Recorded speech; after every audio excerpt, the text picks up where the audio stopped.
Bom dia a todos e todas, sejam muito bem-vindos e bem-vindas ao nosso ICL Mercado e Investimentos. Hoje, terça-feira, dia de IPCA 15, hora de descobrir aí o que a prévia da inflação traz de surpresa ou não aqui pra gente. Vamos falar aí da continuidade das preocupações lá na China, também aí alguns assuntos relacionados ao Brasil, né? Vamos falar o milho que está tomando proporções maiores aí nas exportações brasileiras e também vamos passar pelos principais assuntos do mercado. Mas antes de qualquer coisa, quero dar bom dia para o André. Bom dia, André, como é que você está nessa terça? Bom dia, Débora. Bom dia a todos os nossos telespectadores. Prévia da inflação IPCA 15 surpreendeu até que positivamente, né? O mercado esperava um valor um pouco mais baixo, um pouco mais alto, perdão, né? Só que daí o que aconteceu, a gente teve um valor abaixo da mediana. Então a gente vai explicar o porquê que teve esse valor, o que aumentou, o que caiu. Também tem confiança na construção civil. Tem também o caso do orçamento dos Estados Unidos, que todo ano, né, parece o dia da marmota, que todo ano tem essa discussão, vai ter shutdown, shutdown tipo é paralisação dos serviços públicos nos Estados Unidos, sempre tem isso. Mas como sempre, né, Débora, então a gente pode começar aqui o nosso dia falando dos mercados asiáticos, né? Então ainda está a Ásia com muita ressaca por causa do caso da Evergrande, por causa do caso da construção civil, né? Então você pode falar um pouco para a gente, tem até notícia no nosso site aqui para a gente começar a ilustrar, né?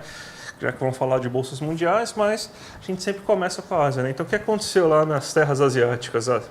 Olha, o continente asiático hoje, André, quem está em casa, né, continua aí no mesmo movimento de ontem. Então, majoritariamente negativo. Hoje as bolsas lá fecharam bem negativas, então realmente a maioria das bolsas foi para o terreno negativo. Ontem a gente ainda tinha algumas exceções que hoje já foram para o terreno negativo. Quem continuou liderando as quedas, aí eu vou até colocar na tela aqui para vocês, quem continuou liderando as quedas hoje foi o Hang Seng, ainda aí seguindo, né, a movimentação de ontem. Então ontem a Evergrande caiu muito por conta ali da paralisação de alguns títulos de dívida e aí a gente teve essa continuidade hoje no Hang Seng puxando ali, liderando as bolsas asiáticas. Então em relação ao dia anterior ela caiu 1,48, aí a gente vê continuidade ali naquelas preocupações, tanto em relação ao setor imobiliário da China, né, que é algo que está trazendo preocupação, mas também aos juros das Treasuries, né, que são os títulos de dívida dos Estados Unidos, que também continuam em ascendência, continuam subindo, estão elevados, isso traz ali uma diminuição do apetite por ativos de risco. Então a Ásia amanhece sob esse cenário. Além disso, a gente tem também, né, essa discussão da votação do orçamento, né, algo que pode paralisar ali o governo dos Estados Unidos, então isso acaba trazendo um pouco de volatilidade para o mercado, embora a gente saiba como isso vai acabar, né, ainda tem a incerteza se vai paralisar ou não, né, porque a gente está ali com um congresso lá mais republicano que está tentando atrasar essa votação, né, ou está atrasando essa votação. Então essa discussão aí de Joe Biden com o Congresso para votar esse orçamento, então isso também está trazendo volatilidade para o mercado na manhã. Então bolsas asiáticas majoritariamente aí em queda, bolsas europeias também em queda e uma abertura mais negativa aqui no Brasil, que a gente vai falar depois, e que acelerou aí as perdas depois da abertura de Nova York. Mas isso é assunto para daqui a pouco, porque agora a gente vai falar dela, da ata do Copom, né, que a gente sempre traz aqui para vocês, que às vezes dá até uma tristeza de ler, né, mas aí a gente teve essa ata do Copom, que repetiu até alguns pontos dos outros meses e falou aí, jogou uma pá de cal, um balde de água fria, para quem queria ainda cortes maiores esse ano, né, André? Não, a ata do Copom, pelo menos ela foi um pouco mais técnica, né? Ela não fez tanto aquele copia e cola, mas ela sempre coloca aquelas preocupações, aquele economês, né? Para falar, por exemplo, de perigos do hiato do produto, né? Sendo que o hiato do produto está completamente estrangulado na economia brasileira, a gente sabe. Vamos traduzir esse hiato do produto aí para o nosso telespectador, né? É basicamente a capacidade produtiva, teórica que a nossa economia tem e o quanto a gente está produzindo.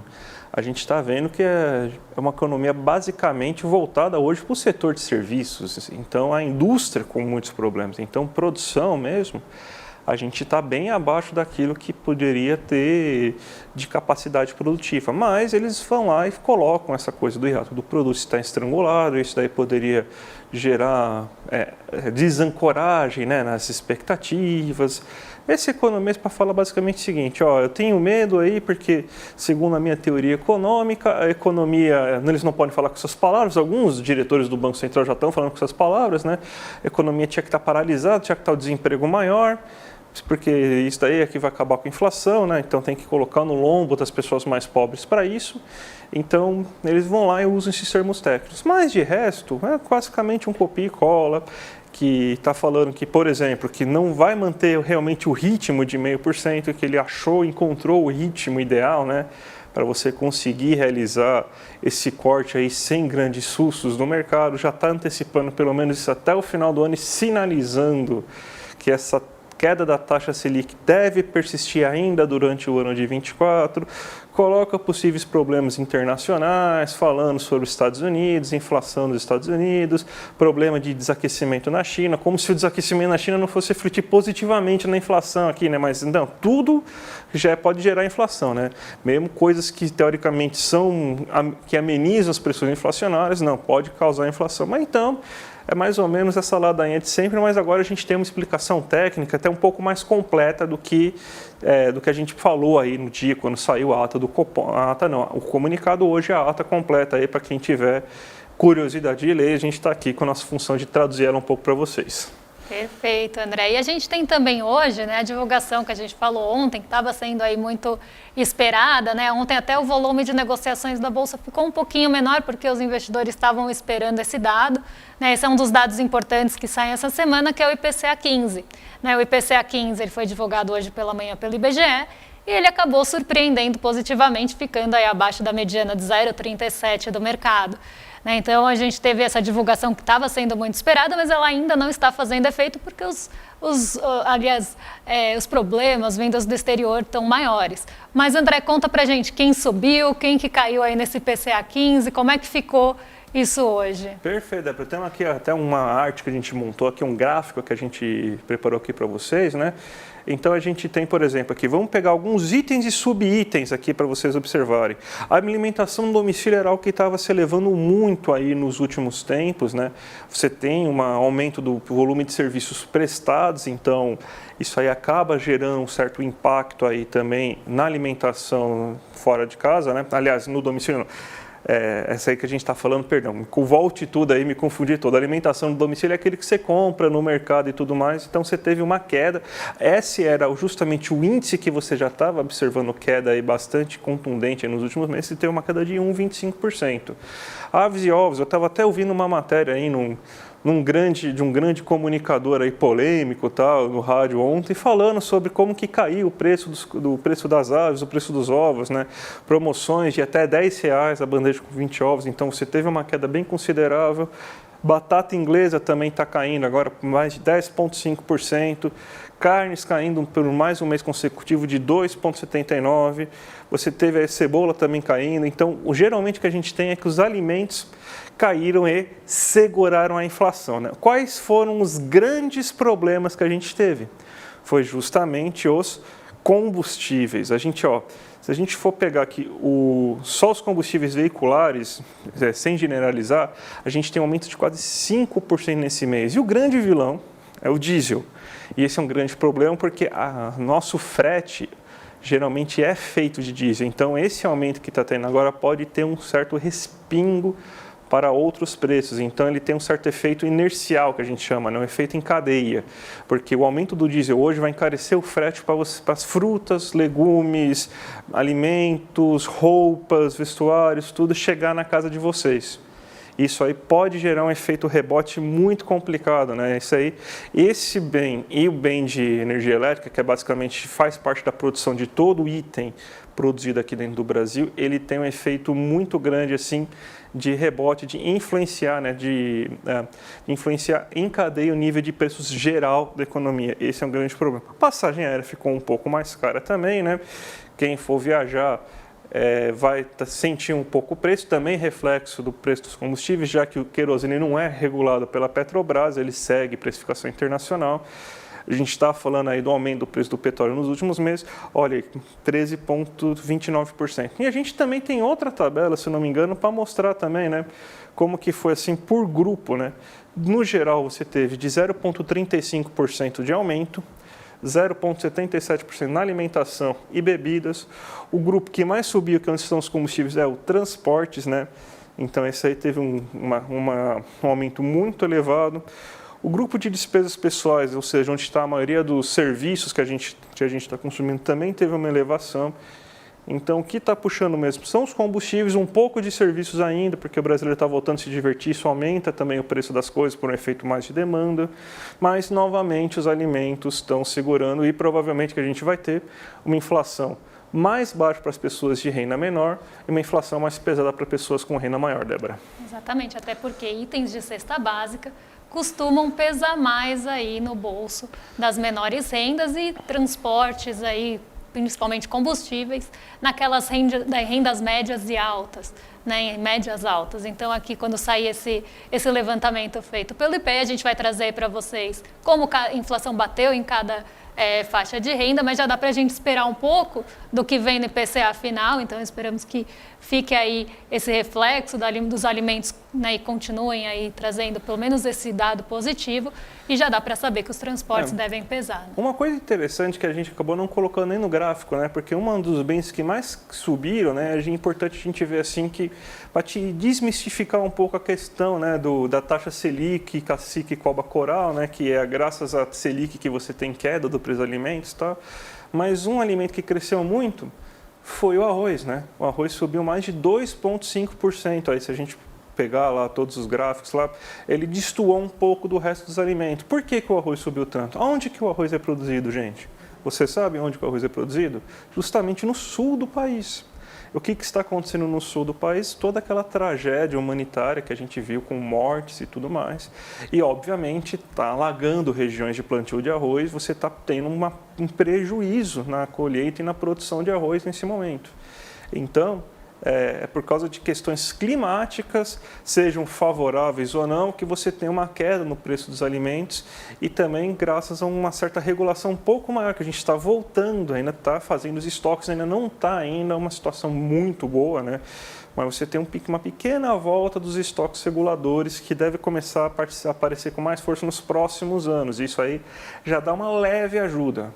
Pequena ajuda, não é grande ajuda, está longe, né? Porque a destruição da Conab foi gigantesca, né? A gente estava com estoques zerados no começo desse ano, voltamos a crescer só agora, né?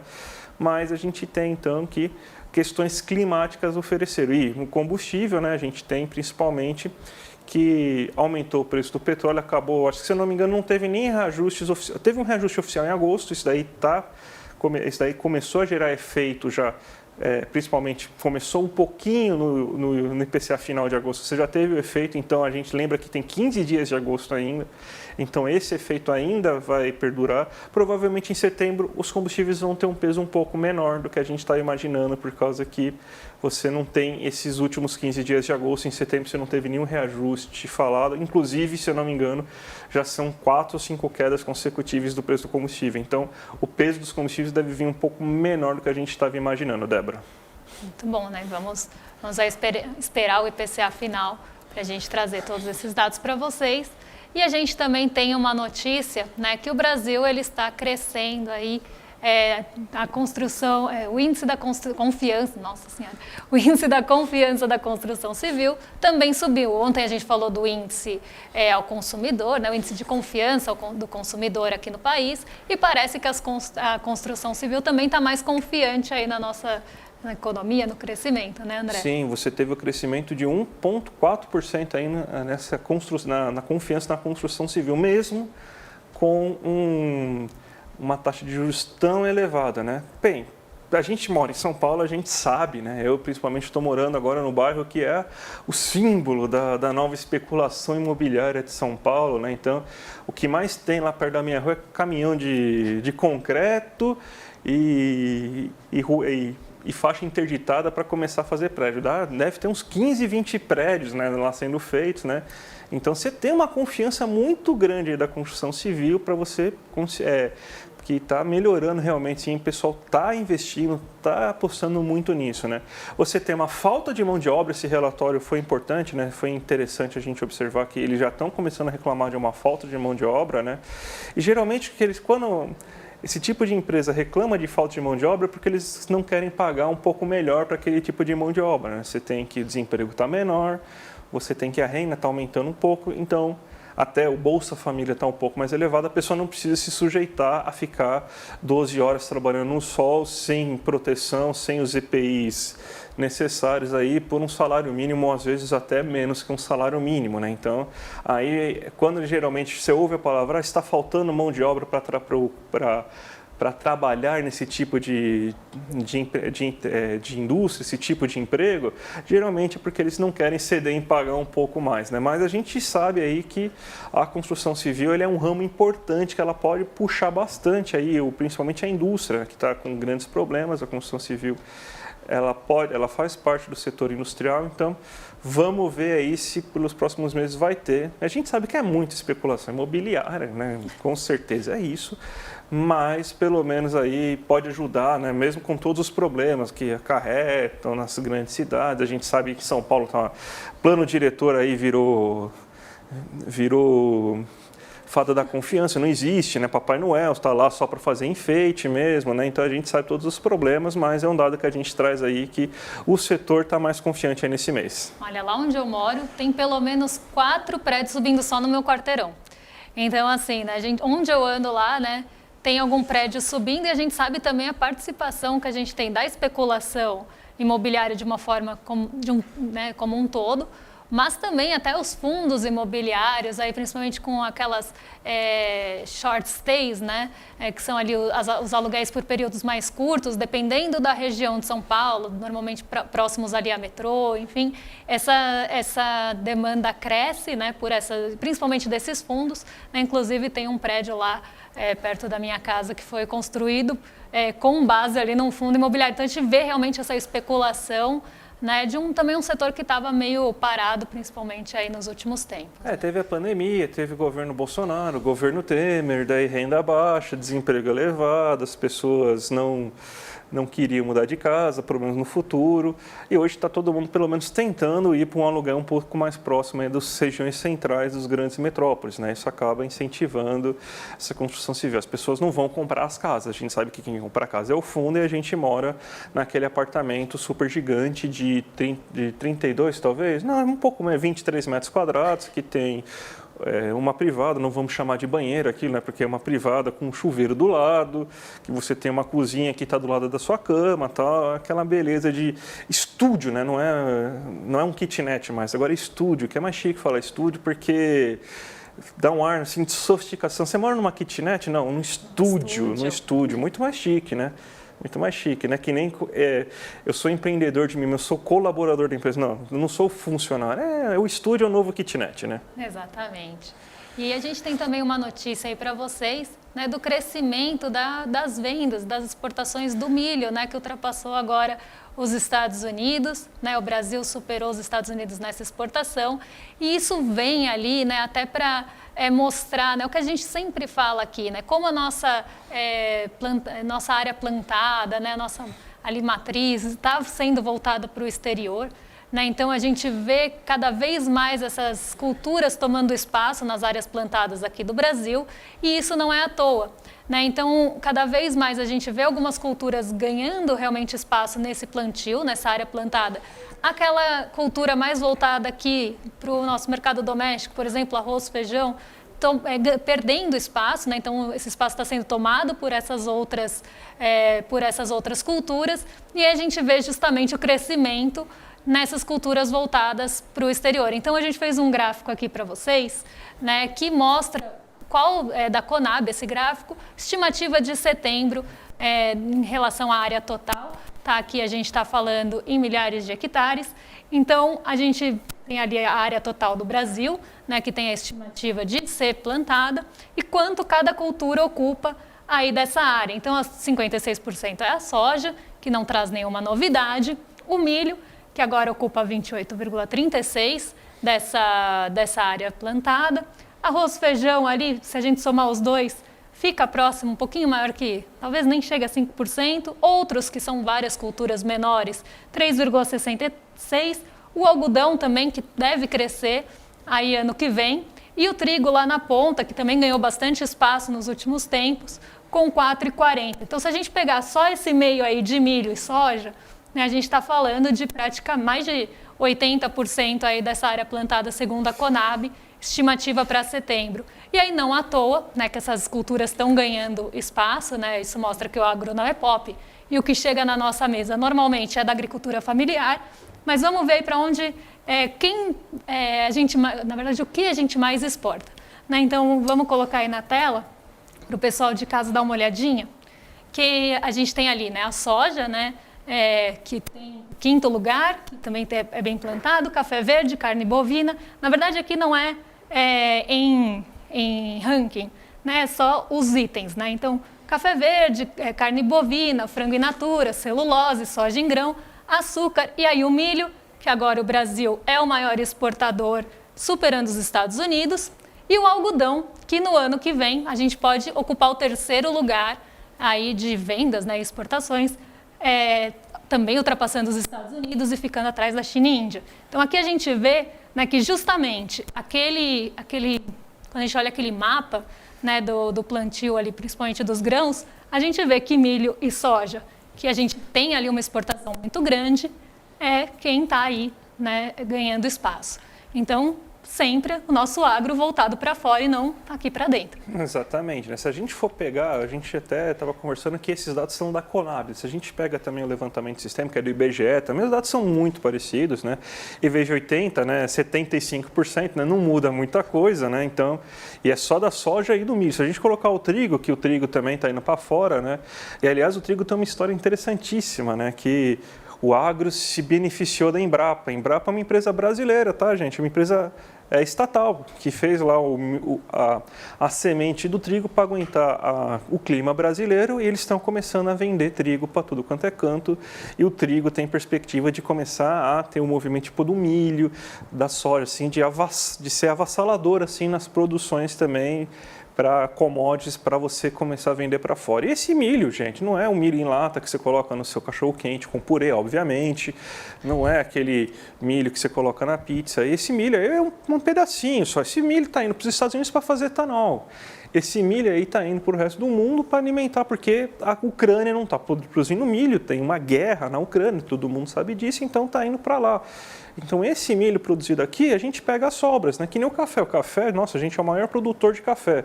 Mas você sabe quem, por exemplo, é um dos maiores produtores de café, não o café verde, mas o pó de café? A Alemanha. A Alemanha tem até uma banda de heavy metal chamada Creator que tem um café brasileiro sendo vendido na Alemanha. É uma coisa assim maravilhosa, né? Então, a gente vende, os outros tratam e trazem para nós aí de volta. Então, é esse aí o agro é pop aí. Nem os próprios produtos que são produzidos aqui a gente consome aqui. A gente consome café verde do Paraná, que é torrado com baixa qualidade, e é esse que a gente acaba consumindo, Débora. Exatamente, com torrado de baixa qualidade com todo o resto ali junto, inclusive hoje, né, teve ali uma notícia meio polêmica em relação ao café, né, que alguns lotes foram até tirados ali de circulação porque tinham muitas impurezas, então esse é o café que acaba ficando aqui para a gente. Né? Mas tirando aí esse resumão aí, lembrando que isso não é um ranking, tá? São só os itens, eles estão só numerados aí como itens. Vamos falar dela, né, da abertura do mercado, vamos ver se o mercado continua de ressaca, com dor de cabeça. Como que tá, Débora, o mercado? Ele tá bem, eu tô preocupado com ele. Ontem foi um dia meio complicado para ele. Tá melhorando, não tá tão mal assim. Continua caindo, né, aqui temos o Ibovespa caindo 0,79 hoje. A piora do Ibovespa veio depois de Nova York mesmo, então até a abertura de Nova York, que foi por volta das 10h30 horário aqui do Brasil, o Ibovespa ele estava ali bem perto da estabilidade, com queda moderada ali até 0,20. Depois que Nova York começou a acelerar as perdas, a gente viu que o Ibovespa também acompanhou. Né? Então, esse cenário bem negativo, desde ontem, vindo da China, né, preocupações com o dólar, principalmente frente a seus pares, porque aqui ele opera estável. Depois da alta de ontem, né, a alta ontem foi forte, né, então isso trouxe um pouco mais de estabilidade para o dólar hoje, com até leve queda, mas há a preocupação, né, do rendimento das treasuries, que são os títulos de dívida dos Estados Unidos, subindo, essa preocupação que falamos aí do orçamento dos Estados Unidos que precisa ser votado, né, então isso traz bastante incerteza para o mercado e por isso também as bolsas lá dos Estados Unidos estão caindo tanto, né? E a gente tem aí Xangai Composto em queda, o Nikkei 225 em queda lá na Ásia, EWZ, que é a nossa bolsa negociada em Nova York, o índice, né, em queda também. Hoje quem fica positivo? O petróleo Brent está se recuperando um pouco, porque ontem também operou em queda na maioria do dia, né, então teve alguns momentos de oscilação, mas o movimento foi majoritariamente de queda. O DXY, que já esteve mais forte hoje, tá? Então relação de dólar frente a pares, já esteve, inclusive, com essa alta mais forte, agora mais próxima à estabilidade também, depois da abertura em Nova York.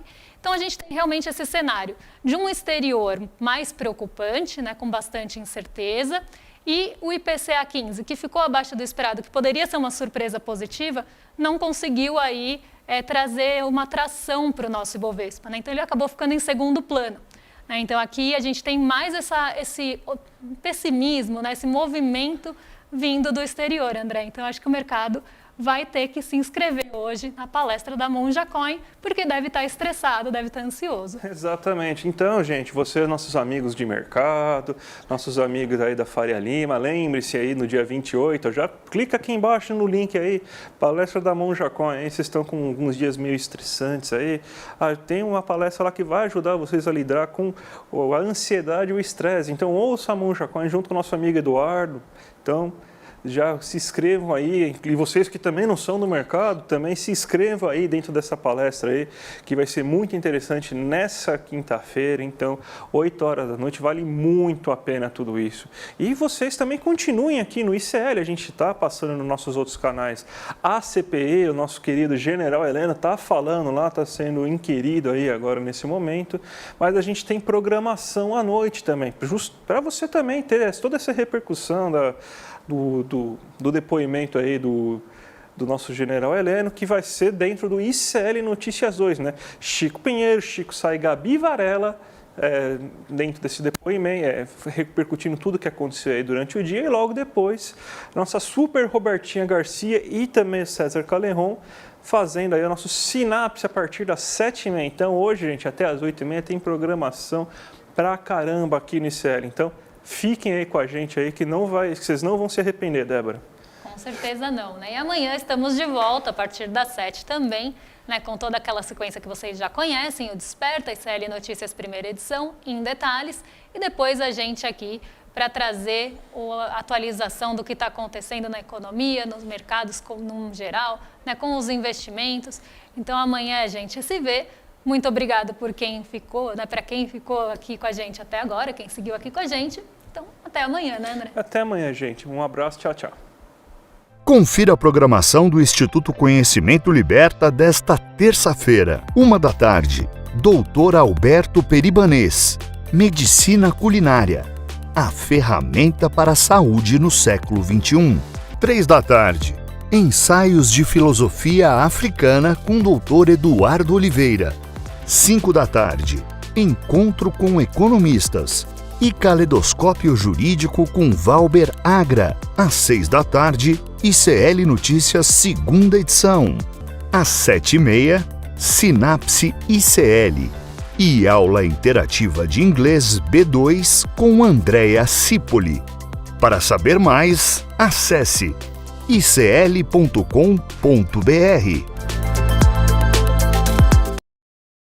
Faltam só 2 dias para nossa aula Como Vencer o Estresse e Ansiedade com o Monja Coin, essa super liderança espiritual, essa missionária do Zen Budismo e essa pessoa tão sábia. Se você já está inscrito na aula, parabéns! Fica atento no seu e-mail, que é lá que vai chegar a informação, no e-mail que você cadastrou. Se você não está inscrito ou inscrita na aula, clica no link aqui em cima ou aqui embaixo, se inscreve agora. É super rápido e eu tenho certeza que você vai ter muita utilidade nessa aula. Então, vamos todo mundo assistir daqui a 2 dias, 8 horas da noite no horário de Brasília, e colher os frutos desses ensinamentos. Até lá!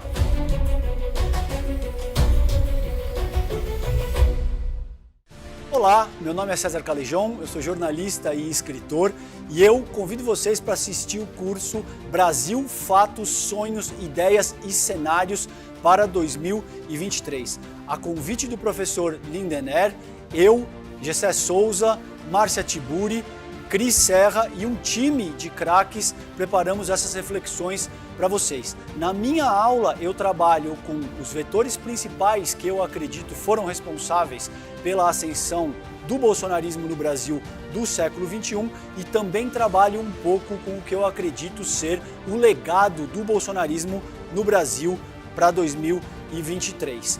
Inscreva-se na plataforma do ICL e tenha acesso a esse e outros mais de 200 cursos.